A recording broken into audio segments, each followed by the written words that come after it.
It was one of those nights where the streets feel too quiet, when every red light lasts a little too long, and even the city itself seems to hold its breath. I'd been driving since 9 p.m., doing my usual night shift. By 1 a.m., I was ready to head home.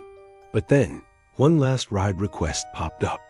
A pickup on the outskirts, near an old, half-abandoned residential block.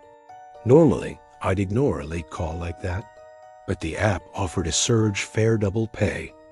I figured, why not? It was a short detour before clocking out. The street was completely empty when I pulled up. My headlights cut through the dark and landed on a figure standing near a flickering street lamp. It was a woman, maybe in her mid-30s, with tangled hair and a long beige coat. She was holding something bulky in both arms. As I got closer, I realized it was a baby seat with a blanket tucked inside.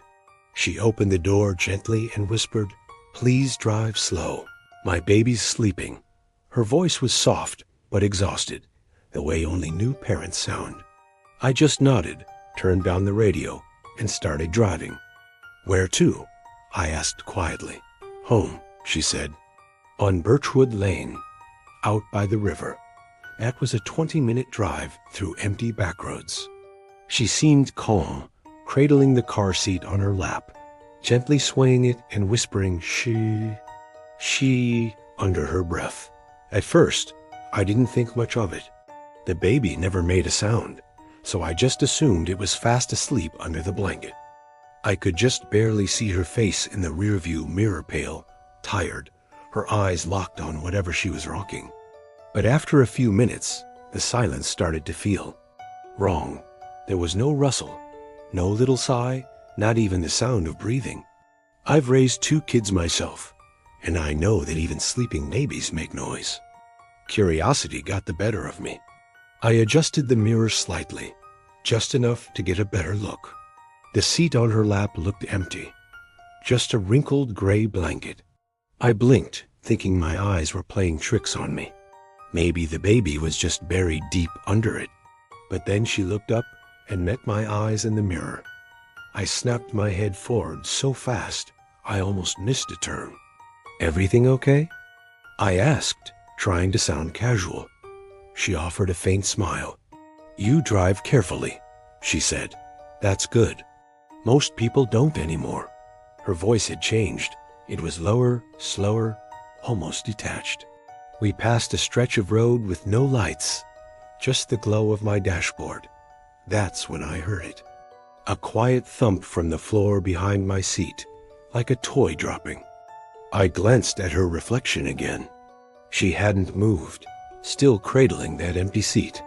But now, the blanket inside was shifting, as if something underneath it was breathing. I swallowed hard and tried to focus on the road, telling myself I was just overtired. Then she spoke again. "He doesn't like sudden stops."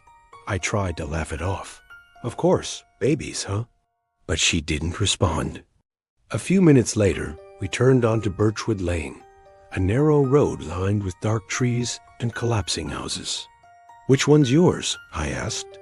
She pointed to a house near the end, no lights, no car, just a sagging porch and a broken window. "Right there," she whispered. I slowed to a stop.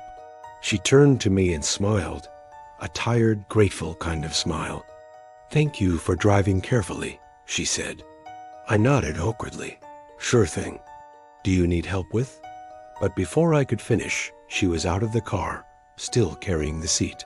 She moved slowly up the path, her coat brushing against the weeds, and then just vanished into the darkness of the house.